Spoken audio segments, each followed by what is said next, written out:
Қыздар, мында біз қазір креветки тазалайтын боламыз. Креветки бізде тазаланған түр болады, немесе тазаланбаған осындай панцирымен болады.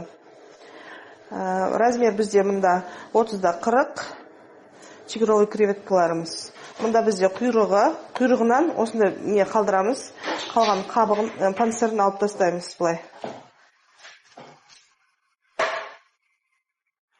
Тазалап, мына аяқтар бар. Аяқтарын барлығын аламыз. Енді мында бізде шегі болады. Сол шегін зубочисткамен тазалап тастаймыз. Осыны алып тастаймыз. Сонымен дайын. Бізде қазір қуырылған кезде, мында біз әдем болып тұру үшін осы несін қалдыратын боламыз. Болды, бізде дайын. Енді осының мариновкасын жасаймыз. Мариновкаға бізге соус керек. Паприка, қара бұрыш.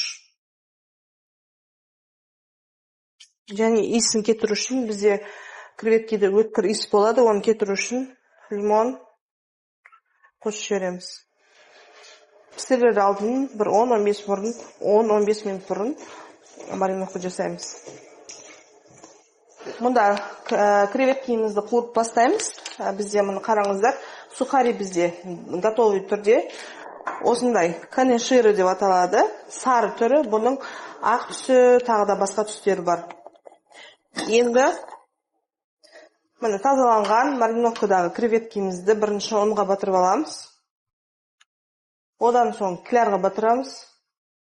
Толық батырмаймыз, мына жаңа қалдырған жерді қалдырамыз. Енді сілкіп сухаримызға батырамыз.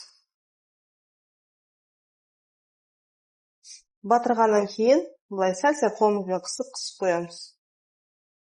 Жиырылып қалмас үшін мына жерін кесіп жіберсек болады. Бұлай кесіп жібереміз екі шетінен.